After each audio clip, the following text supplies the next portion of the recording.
Milestones and stuck in the mud. For the River City, it looks like a banner day when the celebrations take place over pension reform.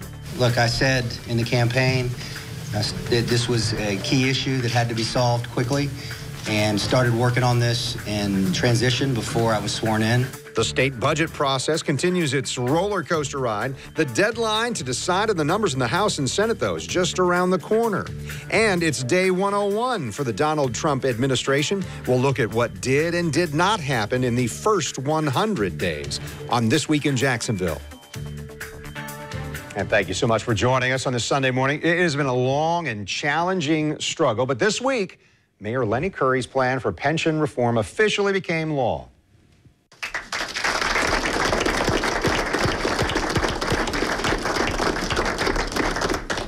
So applause filling the room as the mayor signs this package of bills. They were unanimously approved by City Council this past Monday afternoon. These bills close the existing pension plan to all new police officers and firefighters. They give employees substantial raises and defer the bulk of the repayment of the city's $2.8 billion pension debt until a half-cent local sales tax kicks in 2030. And that's been a big topic for too long in Jacksonville. Joining us to talk about local issues this morning, we welcome back our political analyst, Rick Mullaney, and also we welcome former state representative Mia Jones, two people who know a lot about local politics. So in simple terms, why is this a big deal for the city, Rick? Well, Kent, I don't think Mayor Curry was wrong when he said this was the single greatest challenge facing our city when he became mayor because of the enormity of the problem. The history goes back to Mayor Payton when he first started pension reform, an effort. Mayor Brown attempted and did have a pension reform agreement.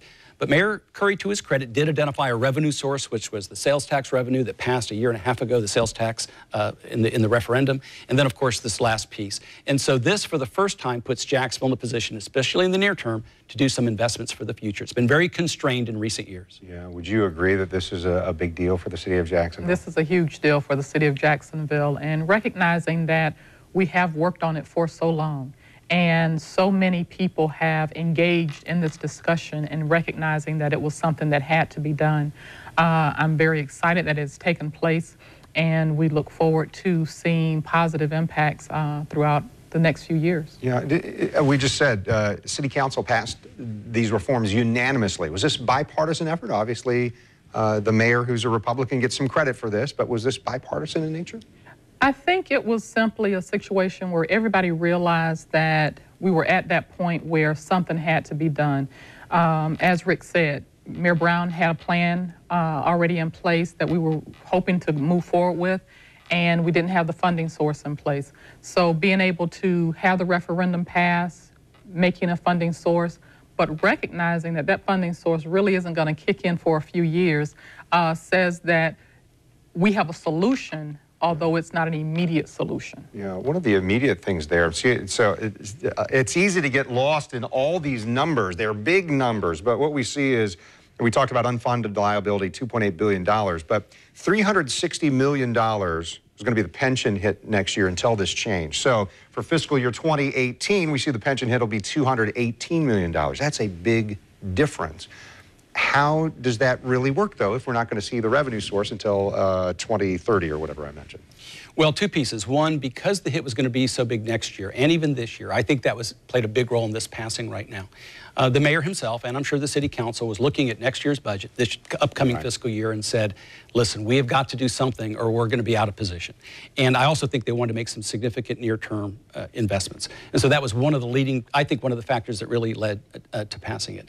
The overall plan that passed was really in two pieces. One is the sales tax referendum itself, and the other is the negotiation with the unions to do away with the defined benefit plan. Of course, what this does is provide near-term relief, but Kent, some long-term costs. And some people are sort of critical of how expensive this will be in the long run, but it clearly does provide some near-term relief. You know, I think it was a tough argument to have in these last several months about the negotiation process where the mayor said, okay, we're going to give substantial raises to public servants and people who have not gotten raises in a long time. There's obviously some cost there. Let me ask this. Is it indeed what the mayor has characterized as a win-win? Do you see it that way? I believe it's a win-win for the city, for the citizens, recognizing that we can move on to something else now. Yeah. Two pieces. One, in the near term, Clearly, it's a win in the near term, and a great credit to Mayor Curry, a political victory both in passing the referendum and in doing away with the defined benefit plan, but it comes at a very high price in the long run. So history may judge this a little bit differently. There's a big expense in the future, but for the near term, it provides for some new investment. So the state representative mentioned it a moment ago. So now we can move on to something else. What is next? What's the next important thing for the city of Jacksonville to consider now that we've got the mechanics in place to deal with the pension crisis?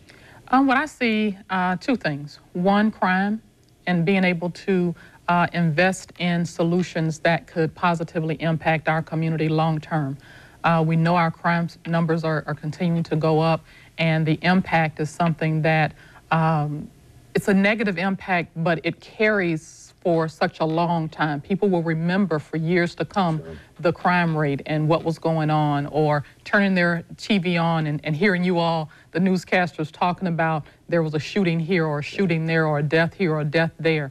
And so being able to identify solutions to our crime rate is going to be something that I think would be, for me, the #1 priority. Yeah, and let me just affirm to you, those of us who do the news would love to talk about something else. I'm sure. If that stuff wasn't going on. Rick, what do you think the next priority is? Well, make no mistake, that's what Mayor Curry ran on, and so crime will be a big one. But I also think you have momentum downtown, and you could see some investment downtown. You've got infrastructure needs, including at the port, lots of discussion about international trade. And so I think you're in job creation, economic development.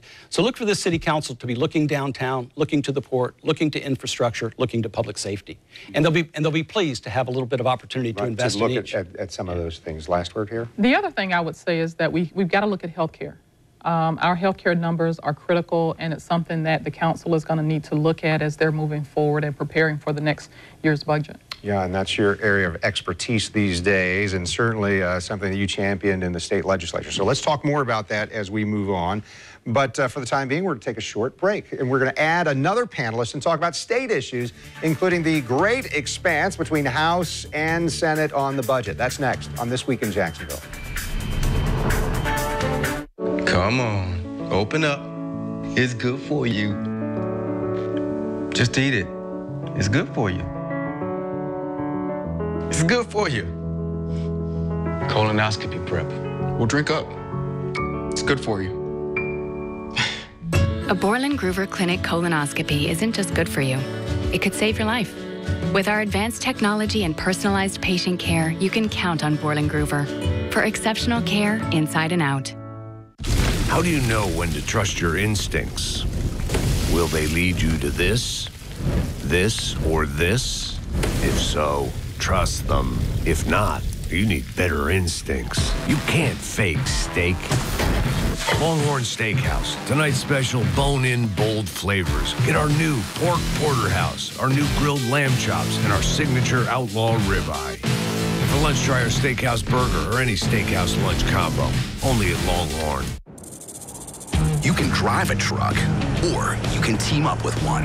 The 2017 Nissan Titan. Go the extra mile in a truck that has better acceleration, handling, and braking than Ford F-150. Take on any job. The newly redesigned family of Titans, featuring America's best truck warranty. 5 years, 100,000 miles, bumper to bumper.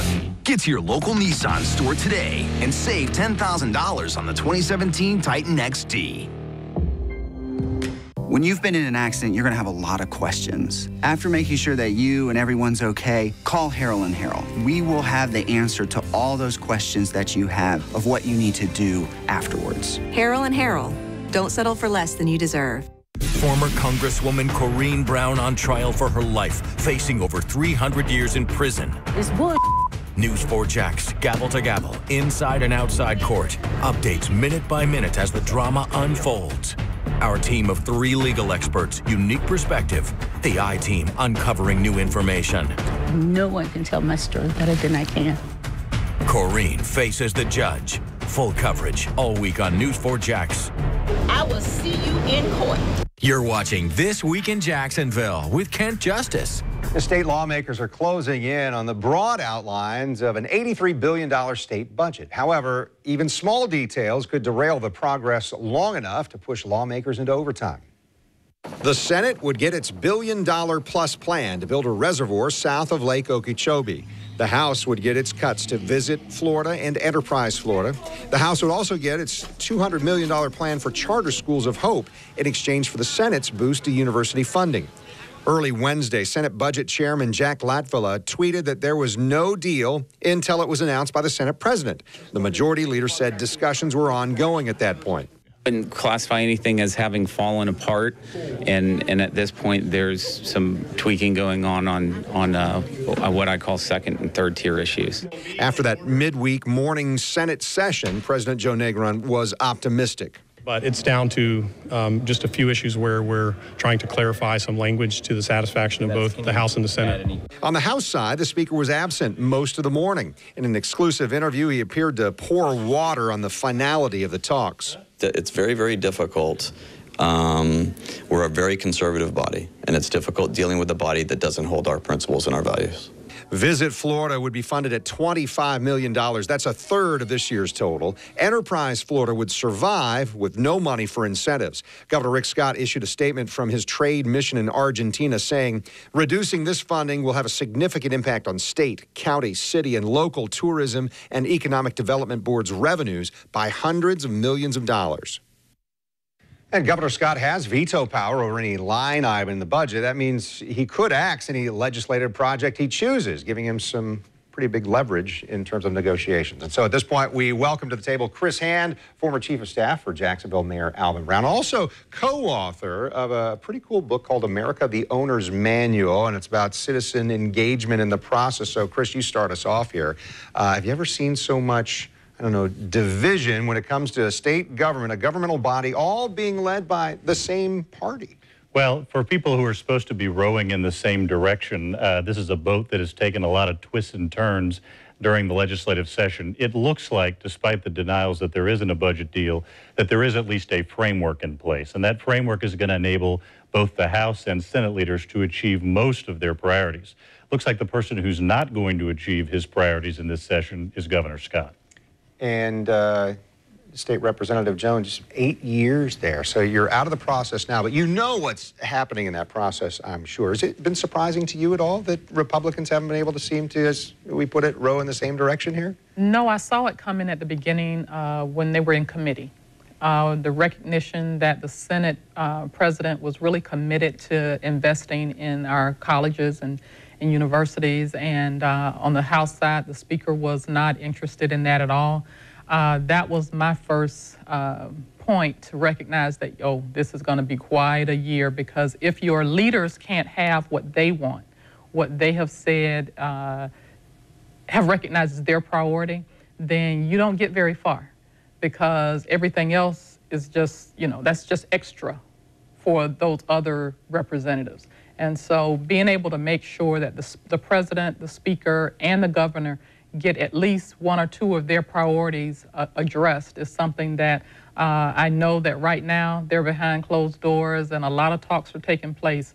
But the one thing that I can share with you is definitely taking place is recognize this is the Senate president's priority, or this is the speaker's priority, and they won't let that go away. So as a representative in the House, or if you're a member of the Senate, do you have to fall in line with what your leader says? Not necessarily, but there are consequences if you don't, right? I didn't have to, because I was in the minority, so.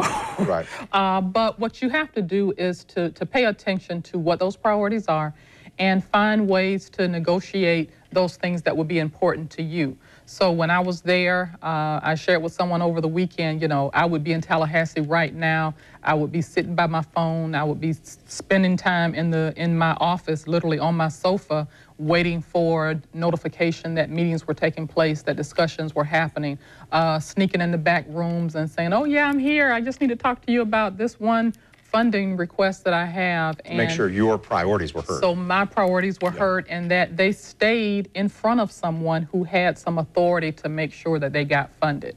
Being able to do that and being committed to doing that helps that process move forward. But at the same time, we all recognize, regardless as to how much time we might have spent there, that, again, the priority of the Speaker and the priority of the Senate President is going to be ultimately number one. Rick, I want you to weigh in on this. We've seen that that the priority, one of the priorities, or two of the priorities of Governor Scott have been Enterprise Florida and Visit Florida. And almost from the beginning, before we even launched into the opening ceremonies, if you will, of the legislative session, we knew that that was going to be a contentious issue between the Speaker of the House, Richard Corcoran, you just heard in that story, and the governor, and it has played out that way. It has, and it reflects a couple other priorities, which is the Speaker of the House may very well be running for governor in 2018, and it is very well known, of course, or not formally announced, but that Governor Scott may very well be in 2018 running for the U.S. Senate against Bill Nelson. And for Governor Scott, jobs has been what he has staked his entire term on as governor. He felt very strongly about Visit Florida. He felt very fiercely about Enterprise Florida. The Speaker making a statewide name for himself, and many people believe positioning himself for a run for governor next year.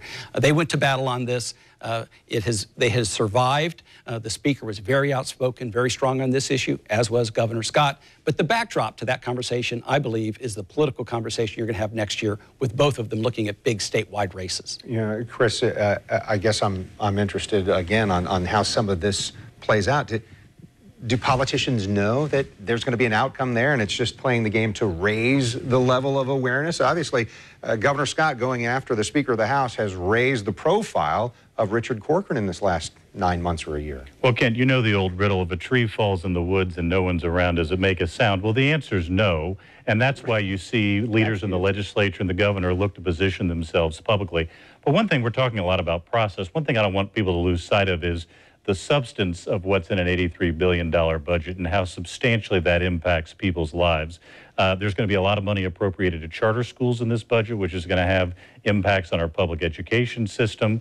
Visit Florida is going to take, Florida tourism is the #1 industry in the state. That's going to take a significant budget cut. Enterprise Florida as well. So I encourage people to really take a look at that budget and understand the huge substantive impacts it will have on the state, not just this year, but in the years to come as well. Yeah, you think we'll see the impact of those decisions made now? Well, and of course, good and bad, depending on what side of the political fence one is on and what their particular values are. But a lot of money is going to get invested in Everglades restoration. I mean, if every corner of the budget, in a state as big as Florida, with a budget that's, again, nearly $100 billion, that's going to have significant policy impacts over the state and every community around the state. Thank you. And so stand by and stay with us, because we're going to keep talking here. President Trump has passed 100 days in office. He did it this weekend. We're going to look back and look ahead. That's next on This Week in Jacksonville.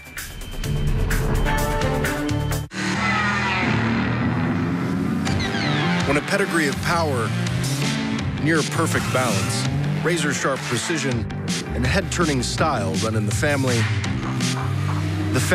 becomes a dynasty. The BMW 3 Series and 4 Series Grand Coupe. BMW, the ultimate driving machine. Visit Tom Bush BMW in Jacksonville and Orange Park today for exceptional offers. Firehouse Subs was founded by 2 firefighters over 20 years ago. And once a firefighter, always a firefighter. So they've seen to it that a portion of your purchase at all U.S. Firehouse Subs locations now goes toward providing life-saving equipment for first responders. And one more thing, they make awesome subs. Now get any of our 10 specialty subs in a new small size, each under 500 calories. Big flavor, small subs, starting at $3.99. Firehouse Subs, founded by firemen. The Declaration of Independence talks about inalienable rights, the ones that can't be taken from us. But that doesn't stop big business or insurance companies from trying to trample all over them. Sometimes you need an enforcer to fight for your rights. That's where we come in, when the powerful need to be reminded that you too have rights. Morgan & Morgan, we're here to enforce your rights. Make tomorrow awesome with Xfinity TV from Comcast. Right now, you can get Xfinity TV for just $19.99 a month for 12 months with Xfinity On Demand included. Call 1-800-566-8080 today. Xfinity On Demand delivers thousands of hit shows, top movies, and more at no additional cost. So you can stream the latest episodes of TV's hottest shows anytime, anywhere, on even more screens. Get started with Xfinity TV for just $19.99 a month for 12 months with Xfinity On Demand included. Plus, ask how you can add premium channels like Showtime or Stars and enjoy award-winning TV shows and movies at home and on the go. It's all backed by our 30-day money-back guarantee, so it's risk-free. Enjoy top shows and movies at a great low price. Call 1-800-566-8080. That's 1-800-566-8080. Xfinity, the future of awesome. A major announcement on tax cuts this week. The White House calls it a big boost to middle-income families, but the president's proposal could also lead to a big increase in the federal deficit. Get ready for Trumponomics. We're returning power back to the people. Just as he hit 100 days in office, President Trump unveiled a tax plan that would be a boon to big business, but potentially make the deficit go boom. So this is going to be the biggest tax cut and the largest tax reform in the history of our country, and we are committed to seeing this through. The White House tax plan includes what officials call tax relief for middle-income families and help with child care costs through the tax code, as well as a massive reduction in the corporate tax rate. It would plummet to 15%. That tax relief for middle-income families would come in the form of doubling the standard deduction and creating 3 basic tax rates while repealing the alternative minimum tax and estate tax, a big break for wealthier Americans. The Trump administration would pay for those cuts by eliminating some deductions, but not on mortgages or charitable giving, raising the big question, raised even by fellow Republicans, just how is the White House going to pay for any of this? Will it pay for itself? Again, I think as we've said, we're working on lots of details as to this. We have over 100 people in the Treasury that have been working on tax and scoring lots of different scenarios. This will pay for itself with growth. During the campaign, then candidate Trump promised to eliminate the national debt, and he slammed President Obama for failing to bring the debt under control. We've doubled our national debt to $20 trillion under President Obama. In less than 8 years, $10 trillion has been added. Think of it.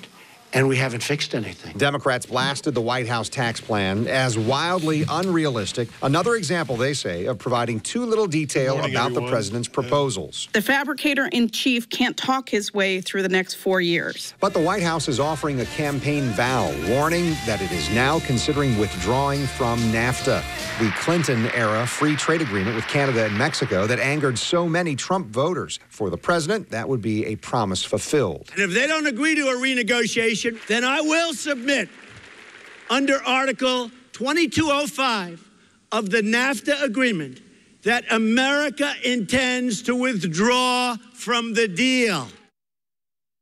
All right, so back to our roundtable discussion here where we're talking NAFTA, a tax plan, a health care proposal that didn't happen. Let's talk just a little bit about these first 100 days, and I'll get each of you your thoughts on what has happened, hasn't happened, and what you're looking at here in this first 3 months for President Trump. Rick?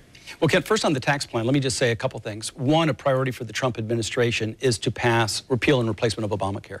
And part of the reason for that is they need some of those savings for the tax reform. And second, if you're going to have a tax cut, unless it's going to be revenue neutral, it'll have to be 10 years, and it'll expire just like happened with the Bush tax cut. So it's one thing to outline general principles for tax cuts. It's another to implement that legislation. But let me just say this very briefly on the first 100 days. If you're a Trump supporter, I thought there were several things you like, 3 in particular. You like the appointment of the U.S. Supreme Court Justice and Judge Gorsuch. You like his cabinet, particularly his national security team. And I would say the missile strike in Syria represents not only the deterrence of future chemical weapons in Syria, but a potential reset for foreign policy, sending a message to North Korea and Russia. If you're a detractor, there was the failure of the travel ban, the failure of health care, congressional FBI investigations involving Russia, and of course, some unforced errors by the Trump administration. Been a mixture for those supporters and those detractors, depends on where you sit. Yeah. Representative Jones, what about you? Where do you sit on these first 100 days in office for the president? Well, of course, recognizing that health care is a priority for me as I seek to make sure that within our community and within our state that we have what we need in order to take care of the health of our citizens, because that is really the beginning of quality of life for each and every one of us. And the fact that we know that President Trump campaigned on repealing and replacing the Affordable Care Act is something that I have been watching very, very closely. But in doing that, the one thing that I've recognized is that as he has continued to say he wanted to do it, many others started to hear from their communities that this is the impact that this is going to have on me. You had so many people who did not recognize that Obamacare was the Affordable Care Act, and they would say to you, I want to keep my Affordable Care Act, but I want to get rid of that Obamacare. And when they realize that they are one and the same, then all of a sudden it's a new day. And we have to say, just like you and I would not want to give up my insurance, and I know nobody else would want to give up theirs. And now that they have it, we have to find a way to create what the solution is really going to be. Yeah, there are some ways that I think we're going to see Congress come back to the president's administration and say, maybe we can do this in a way that makes sense for everybody. We'll have to see. It hasn't happened in the first 100 days.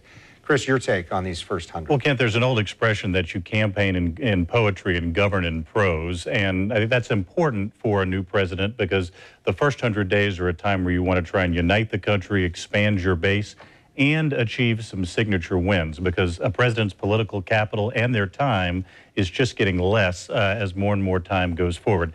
I think the challenge for President Trump is that he's really done neither of those things, either unite the country or expand his base. And you can see that in the numbers. There's some polling there that says that only 36% of Americans think that he deserves re-election at this point. So I think it's been in some ways a surreal 100 days. We've seen a lot of things that we probably haven't seen in previous administrations, and that's reflected with him in what are some historically low approval ratings, particularly in that re-election number. I think one of the things he's got to do going forward is figure out how to expand his base.